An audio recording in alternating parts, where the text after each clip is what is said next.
मैं बहुत ज़्यादा गुस्से में थी और इसी गुस्से की हालत में किचन में जाकर खाना बनाने लगी। खाना बनाते समय बर्तनों को बहुत तेज़-तेज़ पटक रही थी, कभी इधर-उधर फेंक भी रही थी। किचन से खटपट की आवाज़ें सुनकर मेरी तीनों बेटियां अंदर आ गईं और साथ में प्रीति भी। लेकिन मुझे इतना गुस्से में देखकर किसी की भी हिम्मत नहीं थी कि आगे बढ़कर मुझसे कुछ कहे, क्योंकि जब मुझे गुस्सा आता था तो मैं किसी की भी नहीं सुनती थी।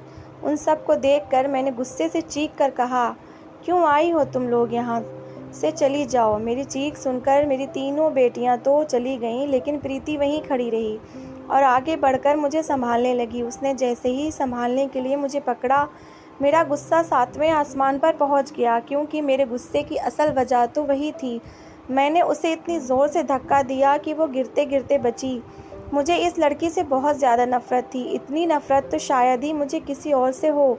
कुछ देर तक आंखों में आंसू भरे वो मुझे देखती रही, फिर चली गई। उसके जाने के बाद मुझे थोड़ा सुकून हुआ। मैं उस लड़की से इतनी नफ़रत करती थी कि शायद ही दुनिया में किसी और से करती हूँ, और आज मेरे गुस्से की वजह वही बनी थी। हुआ यूँ था कि कुछ औरतें मेरी बड़ी बेटी का रिश्ता लेकर आई थीं। दरवाज़ा प्रीति ने ही खोला। उसके बाद फिर प्रीति उन औरतों के सामने नहीं आई थी। सारा काम मैं और मेरी बेटियां ही देख रही थीं। मैं चाहती थी कि ये रिश्ता हो जाए, क्योंकि वो बहुत ही अच्छा रिश्ता था। मेरी बेटी ऐश करती। चाय नाश्ते के बाद वो औरतें बोली कि जिसने दरवाज़ा खोला था, क्या वो भी आपकी बेटी है? मैं एकदम से डर गई। मुझे लगा पता नहीं प्रीति ने कुछ गड़बड़ ना कर दी हो। मैंने कहा, हाँ है तो मेरी ही बेटी। क्यों, क्या हुआ? क्या उसने आपके साथ कुछ बदतमीज़ी की है? वो बोली, अरे नहीं, ऐसी तो कोई बात नहीं, बहुत ही प्यारी बच्ची है वो। असल में ये बात है कि हमें आपसे ये कहना है कि हमें आपकी उसी बेटी का रिश्ता चाहिए, अपने बेटे के लिए। आपकी बेटी पर हमारा दिल आ गया है, प्लीज़ मना मत करना। उन औरतें की बात सुनकर मेरा दिमाग झन्ना गया। गुस्से के मारे अंदर ही अंदर खौलने लगी। किसी तरह खुद पर काबू पाया और कहा, जी हम सोचकर बताएंगे, अभी फ़िलहाल एकदम से जवाब नहीं दे सकते। औरतें फिर चली गईं। मेरा बस नहीं चल रहा था कि उन औरतों का मुंह नोच लूं या फिर प्रीति का गला घोट दूं, और उन औरतों के जाने के बाद ही मैं किचन में आ गई थी और अपना सारा गुस्सा उन बर्तनों पर निकाल रही थी। जी में तो आया कि जाकर उसके इतने थप्पड़ मारूं कि मेरे अंदर की सारी आग ठंडी हो जाए, लेकिन मैं मजबूर थी। बचपन की बात और थी, लेकिन अब प्रीति बड़ी हो चुकी थी। बचपन में तो उसे मारकर अपना गुस्सा निकाल लेती थी, लेकिन अब वो बड़ी हो चुकी थी, उस पर हाथ नहीं उठा सकती थी। अगर बदले में उसने मुझ पर हाथ उठा दिया तो मेरी क्या इज्जत रह जाएगी। हालांकि वह मुझसे बहुत डरती थी और मैंने उसे पूरी तरह काबू में कर रखा था। अब मैं उसे ज़ुबान की गोली से मारती थी, तानों से उसका पूरा शरीर छलनी कर देती थी।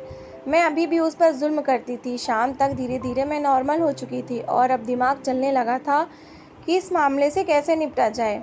फिर ख़ुद को नॉर्मल करते हुए मैंने उन लोगों को फ़ोन किया और माफ़ी मांगते हुए कहा कि हमें माफ़ कर दें, हमारे ख़ानदान में एक मौत हो गई थी, इसलिए मैं आपको फ़ोन नहीं कर सकी।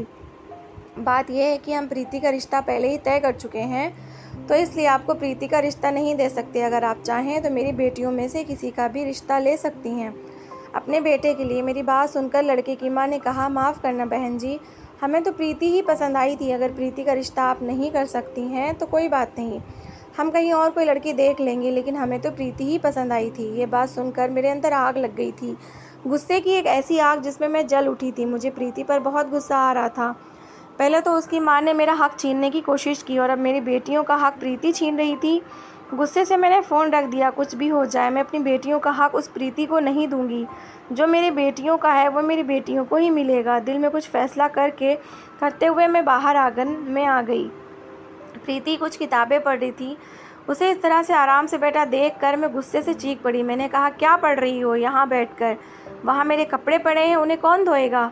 मैंने उसके हाथ से किताब लेकर फेंक दी और मेरे इस तरह चीखने और किताब फेंकने से वो एकदम से डर गई थी। उसकी आंखों में आंसू आ गए थे, जो उसने मुश्किल से रोका था। मेरी बात सुनकर वो मशीन लगाने के लिए आगे बढ़ गई, लेकिन मैं वहीं गुस्से में खड़ी रही और उसकी तरफ देखती रही। हालांकि मैं गुस्से में थी, लेकिन अंदर कहीं कुछ हुआ था। जब प्रीति की आंखों में आंसू आए थे, लेकिन जल्द ही मैंने खुद को संभाल लिया, क्योंकि मुझे अपना वक्त याद आ गया जब मैं अपने पति सुयश के सामने कितना गिड़गिड़ाई थी।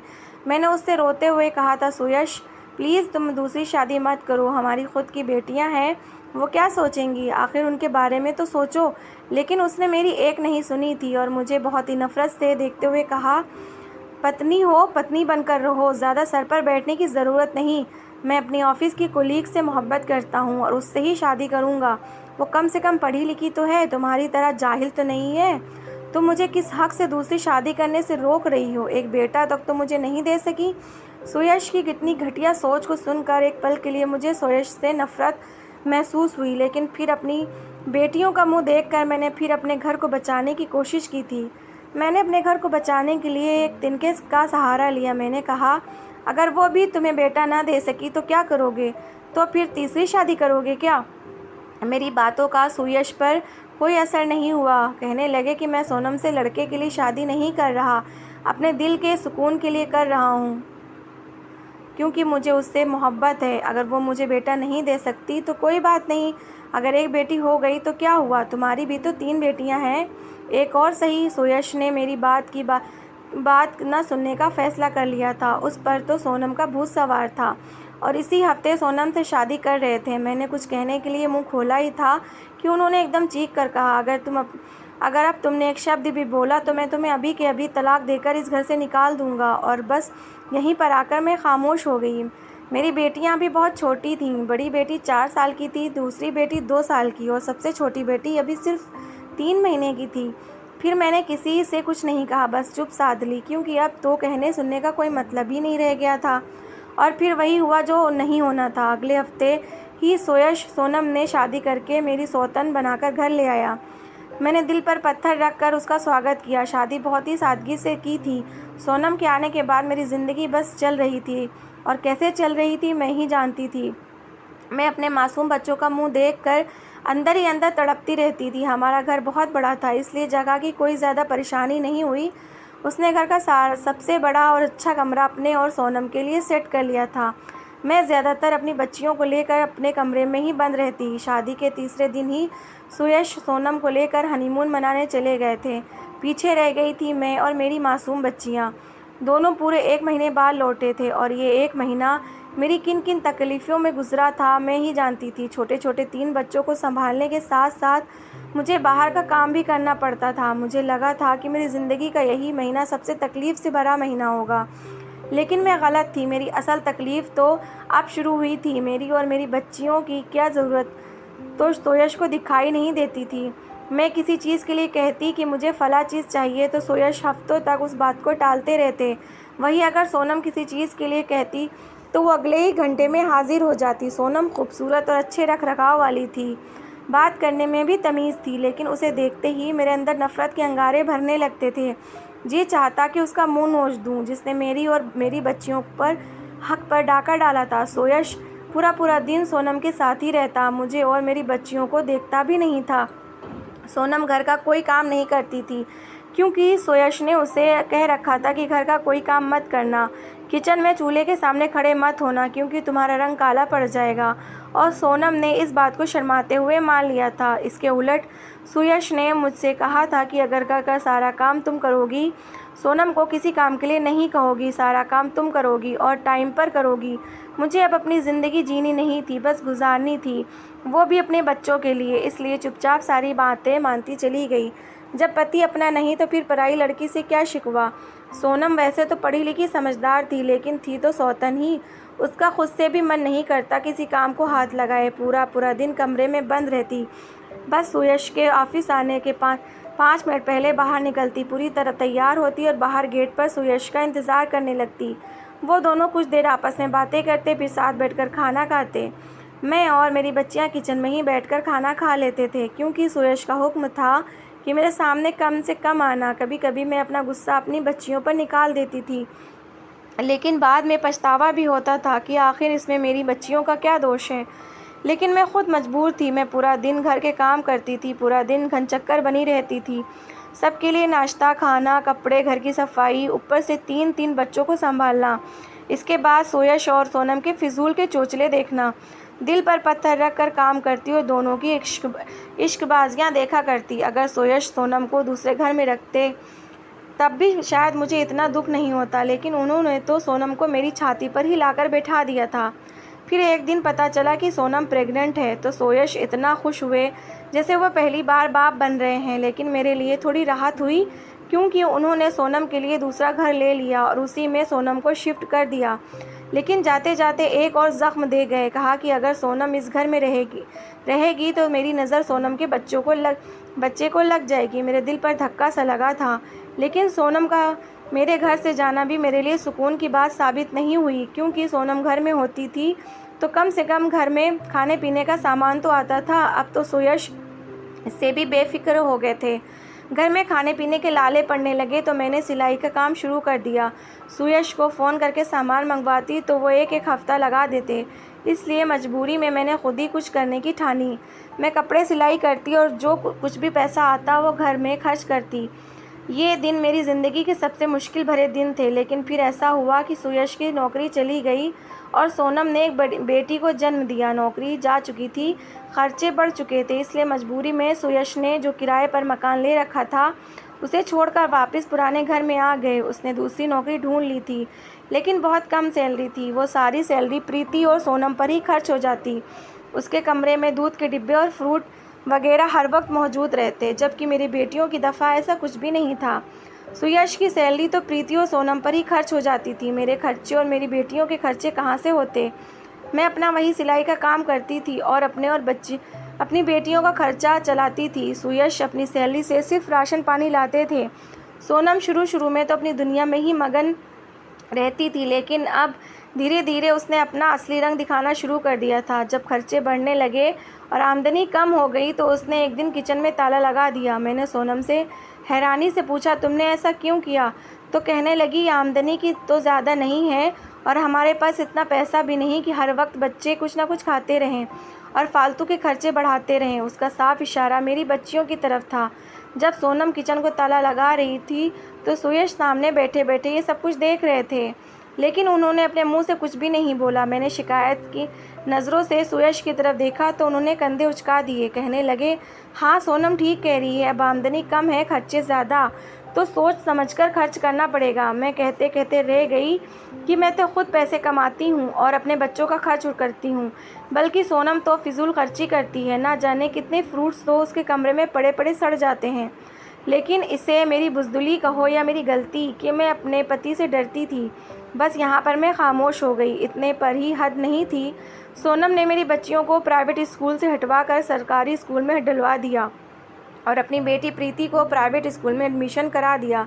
जब मैंने सुयश से इस बारे में बात की तो कहने लगे, सोनम ने जो ठीक किया। तुम्हारी बेटियां तो प्राइवेट स्कूल में पढ़कर अपना अच्छा बेस्ट बना चुकी हैं। प्रीति को अब प्राइवेट स्कूल में पढ़ने दो, उसका भी बेस्ट थोड़ा अच्छा हो जाएगा। तुम्हारी बेटियां तो अब वो सरकारी स्कूल में भी पढ़ सकती हैं।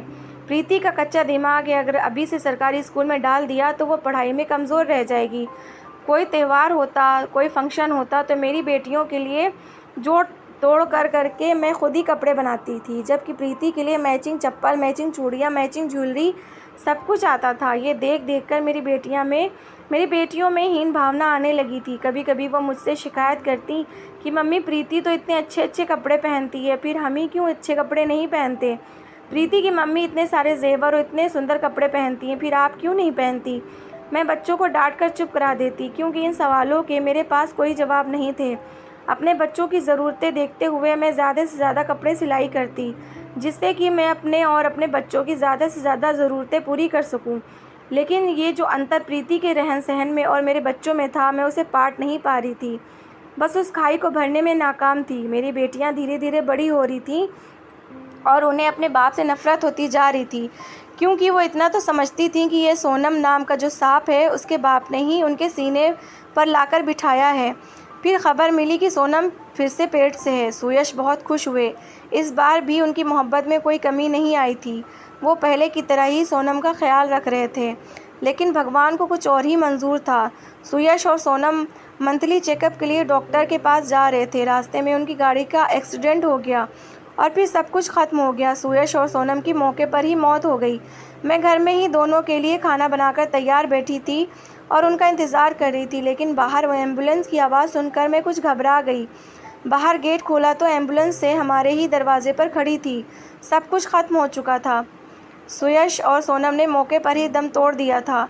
सोनम का बच्चा पेट में ही ख़त्म हो चुका था। इस हादसे से एक बार तो मैं अंदर तक हिल गई थी, लेकिन फिर धीरे धीरे मैंने खुद को संभाला। आखिर उन दोनों के जाने से मेरी ज़िंदगी पर क्या असर पड़ने वाला था। सोनम तो मेरे लिए पराई थी, लेकिन मेरे पति आज भी मेरे नहीं थे। वो हर वक्त तो सोनम के आगे पीछे फिरते थे, उसके ही खर्चे करते थे। मेरी बच्चियों को तो मुझे हमेशा इग्नोर करते थे।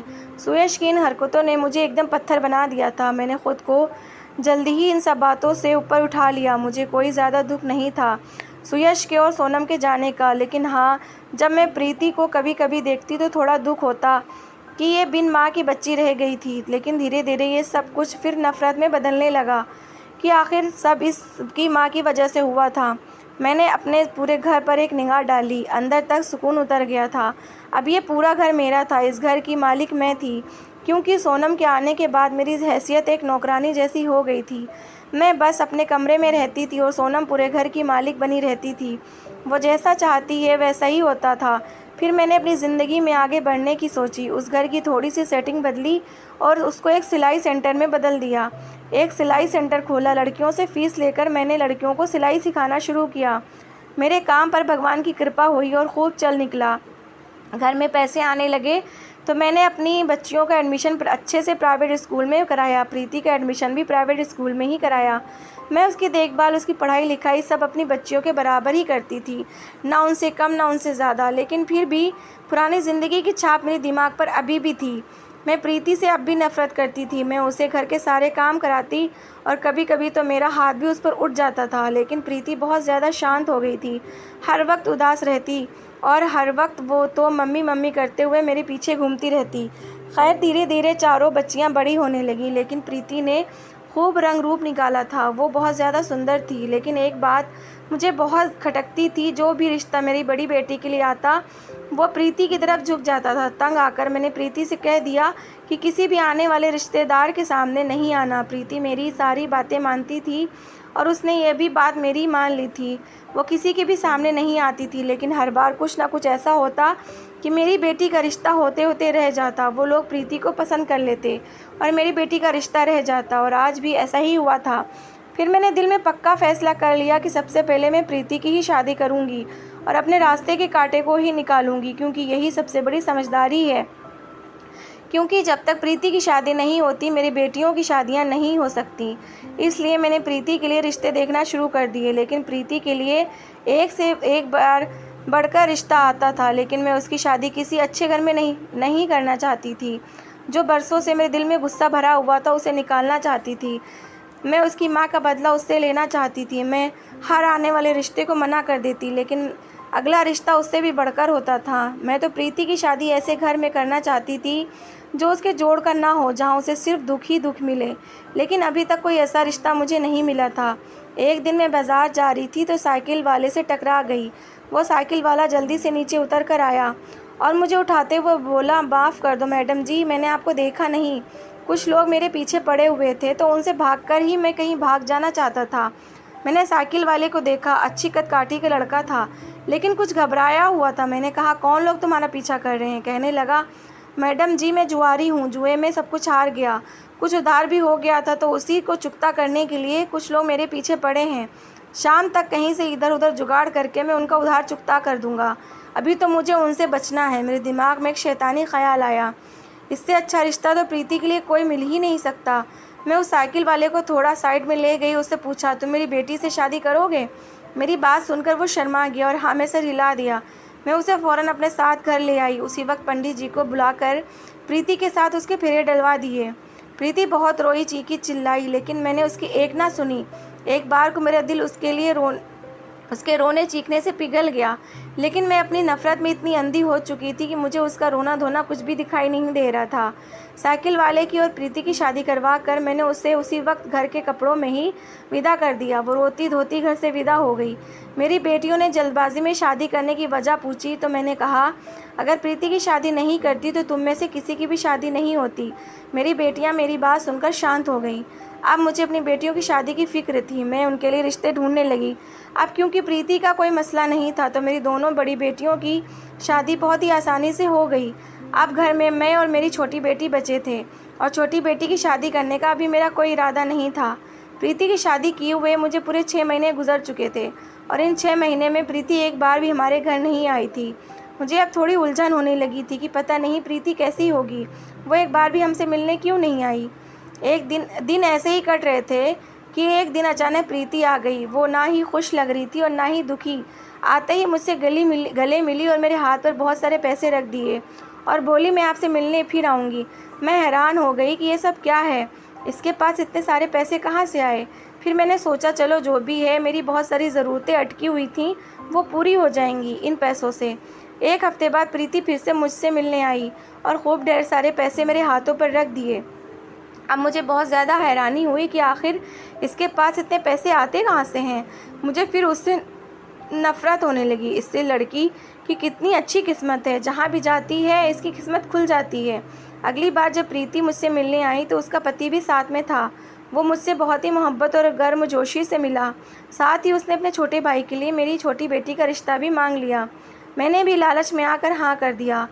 कितने पैसे वाले लोग हैं, मेरी बेटी राज करेगी जैसे प्रीति करती है। प्रीति ने मुझे अंदर कमरे में ले जाकर बहुत मना किया कि रिश्ता ना करें, लेकिन मैंने नहीं सुना। मैंने उसकी एक नहीं सुनी। मुझे लगा शायद प्रीति को मेरी बेटी का ऐशो आराम देखा नहीं जाता। वो नहीं चाहती कि उसकी तरह मेरी बेटी भी ऐश करे। मैंने बाहर आकर प्रीति के पति को रिश्ते के लिए हाँ कर दिया और बोला कि अगले हफ्ते ही सादगी से शादी कर देते हैं। वो मान गया। जाते जाते भी प्रीति ने इस रिश्ते के लिए मना किया था, लेकिन मैंने उसकी नहीं सुनी। एक हफ्ते बाद ही मैंने सादगी से अपनी छोटी बेटी का विवाह कर दिया। फेरों से पहले भी प्रीति ने बहुत मना किया, लेकिन मैंने उसकी नहीं मानी। उल्टा उसे ताने देने लगी, तुम नहीं चाहती कि मेरी बेटी खुश रहे, आखिर हो तो सोनम की ही बेटी। मेरी बात सुनकर प्रीति की आंखों में आंसू आ गए थे। वो रोने लगी। फिर मेरी बेटी की शादी हो गई और उसकी विदाई का वक्त भी आ गया। मैंने पिछली सारी नाराज़गी भुलाकर प्रीति से कहा, प्रीति मेरी बेटी का ध्यान रखना। प्रीति हल्के से मुस्कुरा दी और कहा, जब ख्याल रखने का वक्त था तो आपने मेरी नहीं सुनी और अपनी लालच में आकर अपनी बेटी की शादी कर दी। लेकिन जितना हो सकेगा मैं आपकी बेटी का ध्यान रखूंगी। मेरी बेटी विदा होकर अपनी ससुराल चली गई। मैं सोचने लगी ना जाने ये प्रीति ये सब क्यों कह रही थी, लेकिन फिर मैंने सर झटक दिया और अपने कामों में लग गई। मेरी बेटी की शादी के पूरे 2 हफ्ते निकल चुके थे, लेकिन इन 2 हफ्तों में मेरी बेटी एक बार भी मुझसे मिलने नहीं आई थी। मेरा दिल बेचैन होने लगा तो सोचा चलो खुद ही चल कर अपनी बेटी से मिलकर आती हूँ। अपनी बेटी से मिलने जब मैं उसके घर पहुँची तो मेरे सर पर आसमान गिर पड़ा, पैरों तले ज़मीन सरक गई। दिल चाहा मैं चीख मार कर रोऊँ। प्रीति ने मुझसे कहा, मुझसे ठीक ही मना किया था ये शादी ना करे, लेकिन मैंने उसकी एक नहीं मानी थी। अपनी लालच में आकर मैंने अपनी बेटी की ज़िंदगी बर्बाद कर दी थी। जब मैं अपनी बेटी के घर पहुंची तो मेरी बेटी फ़कीरों वाले होलिये में फटे कपड़े पहने, बाल बिखरे, बड़ा सा कटोरा हाथ में था। घर से बाहर निकल रही थी। मुझे देखते ही दौड़कर मेरे गले से लिपट गई और बोली, मम्मी जी आपने मुझे कहाँ नर्क में भेज दिया। ये लोग मुझे बहुत मारते पीटते हैं और मुझसे भीख मंगवाते हैं। मैं सुनकर बोलने की हालत में नहीं थी। तभी प्रीति भी उससे भी ख़राब हालत में बाहर निकली। मैंने उसे देखकर कहा, प्रीति तुमने मेरी बेटी की ज़िंदगी बर्बाद कर दी। तुमने मुझे बताया क्यों नहीं। प्रीति रोते हुए बोली, मम्मी मैंने आपको बताने की कोशिश की थी, लेकिन मैं आपको खुलकर नहीं बता सकती थी। ये लोग बहुत ख़तरनाक हैं, हर वक्त हम पर निगाह रखते हैं। मैंने आपको लाख मना किया कि आप ये शादी ना करें, लेकिन आप लालच में थी, आप नहीं मानी। इनका गैंग बहुत बड़ा है, बहुत ऊपर तक इनकी पहुंच है। हमारे साथ साथ और भी कई लड़कियां यहाँ पर फंसी हुई हैं। अब आप जल्दी से यहाँ से निकल जाइए, नहीं तो इन लोगों को पता चल जाएगा और हमारे लिए बहुत ज़्यादा मुसीबतें हो जाएंगी। आप ऐसा करें, सबसे पहले पुलिस में जाएं और हमारे बारे में उन्हें सब कुछ बताएं कि ये लोग हमसे भीख मंगवाते हैं। प्रीति मुझसे वही हक्का बक्का छोड़कर मेरी बेटी को साथ लेकर निकल चुकी थी। मुझे ऐसा लग रहा था जैसे मेरे पैरों में जान ही नहीं है। किसी तरह खुद को घसीटते हुए मैं पुलिस थाने पहुंची और पुलिस को सारी कहानी बताई। पुलिस वाले पहले तो मेरी बात मानने को तैयार नहीं थे। मेरी बहुत मिन्नतें करने पर वो मेरे साथ उस जगह पर चलने को तैयार हुए। थोड़ी छानबीन के बाद वो लोग पकड़े गए। उनका बहुत बड़ा गैंग था। सब बड़े स्तर पर लोग लड़कियों से भीख मंगवाने का काम करते थे। पुलिस ने उन लोगों को पकड़कर जेल में डाल दिया। अभी सारे नहीं पकड़े गए थे, कुछ रह गए थे जिनके लिए पुलिस अभी भी छानबीन कर रही थी।